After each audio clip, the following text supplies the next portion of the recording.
Hi, this is Nicole again. I serve as one of the spokesperson for Nehemiah Reset. Today I wanted to review the first book of the Bible, Genesis. As its name implies, Genesis is about beginnings. Genesis tells us that God created everything that exists. It shows that God is both the creator and the ruler of all creation. But it also tells of humanity's tragic fall into sin and death, and of God's unfolding plan of redemption through his covenant with Abraham and his descendants. Genesis includes some of the most memorable stories in the Bible, beginning with Adam and Eve, chs. 1-4, continuing through Noah, Abraham, Isaac, and Jacob, and ending with the life of Joseph, chs. 37-50, who died before 1600 BC. Traditionally, Jews and Christians have recognized Moses as the author, writing after the Exodus from Egypt, commonly dated around 1440 BC, though some prefer a date around 1260 BC. Genesis is about beginnings, of the world, of humanity, and of Israel. The book focuses on the early stages of God's relationship with humankind, as he sets a plan in motion to redeem the world. God chooses Abraham, known as Abram at the time, and his descendants to participate in this plan. The thrilling stories of Abraham and his family make up the majority of Genesis. The name Genesis comes from the Greek word meaning origins. But there is great debate about the book's origins and the rest of the Pentateuch, the first 5 books of the Bible. While the text of Genesis does not identify its author, Jewish and Christian traditions ascribe the book to Moses, e.g., Luke 24 verse 44. However, this does not necessarily mean Moses himself wrote the Pentateuch. It may simply be in the tradition of Moses, the first known writing prophet, Exodus 20. The Pentateuch may use multiple sources, and multiple people may have added to it and edited it over time, with it reaching its final form in the 5th century BC. Even if Moses had a major hand in shaping this material, certain passages, such as the record of his death in Deut 34:1 and 12, indicate that it underwent at least some editorial revision.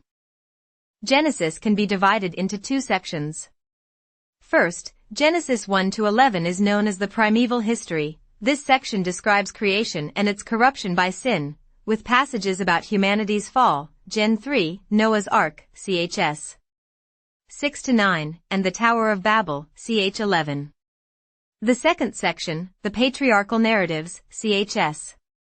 12-50, begin with God's promise to Abram, to make him a great nation, bless him, and make him a blessing to the world, 12:2.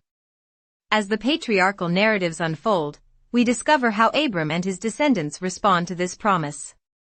Genesis 1-11 serves as a literary prequel to the rest of the book and to the Pentateuch.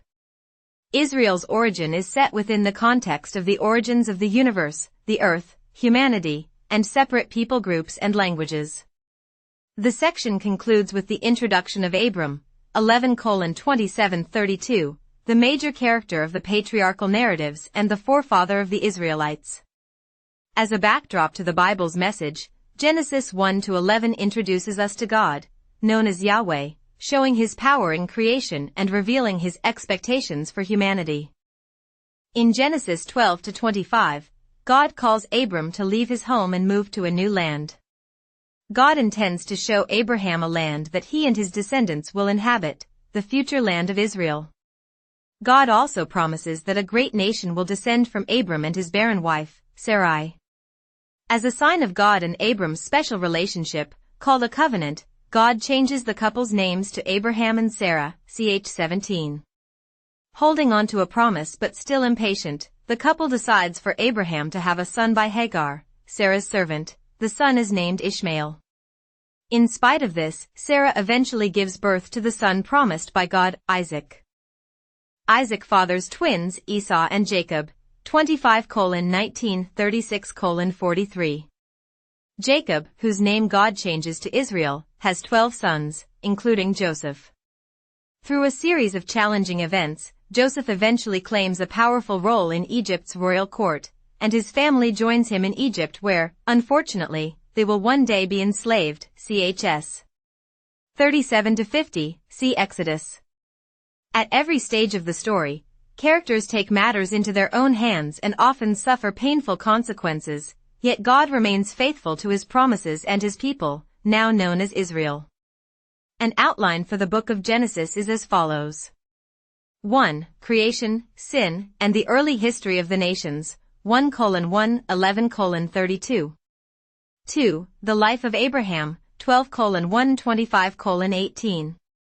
3. The lives of Isaac and Jacob, 25:19:36:43. 4. The lives of Joseph and his brothers, 37:150:26. There are several themes for the book of Genesis. First, we see that Adam and Eve's choices compromised our ability to live in God's image. Genesis tells the story of the beginning of God's effort to renew his image in us.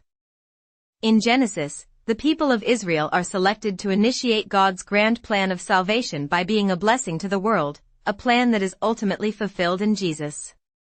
The major themes of promise and blessing run throughout the patriarchal narratives, as God's promises are repeated to Abraham, Isaac, and Jacob. Their failures send a clear message that God's blessing is not because of any merit or righteousness on their own part. Instead, God's blessing reflects his desire to restore humanity to right relationship with him. Genesis is the story of God calling people to turn from the sinful world and obey him. Hi, this is Daniel again. The previous video was sponsored by Nehemiah Reset, a 501c3 Bible-believing organization. Our mission is to assist Christians in developing a stronger biblical worldview as it pertains to relevant cultural and biblical issues. We seek to inform Christ followers, equip them, and mobilize them into action to vote their biblical values and to actively engage in our culture locally and at the national level. We are committed to help Christians and non-believers to develop a better biblical worldview. Nehemiah Reset produces videos and ebooks to assist believers and explorers in developing a biblical worldview when it comes to cultural and biblical issues. We produce videos on key topics like public school indoctrination, the woke agenda, sex education, equity and inclusion, climate change, immigration, religious freedom, and lessons that can be learned from key subjects in the Bible. To learn more about Nehemiah Reset or to watch our latest videos, go to our website at nehemiahreset.org or our rumble.com channel. We produce new videos every week. To get a free weekly list of our latest videos, sign up for our weekly newsletter by signing up at nehemiahreset.org/email. You can support our website by liking our videos, subscribing to our channel, or providing donations to help us advertise for new subscribers. Thanks for your help in growing God's kingdom and bringing more people to Christ. Thank you for your support and help. Have a great day.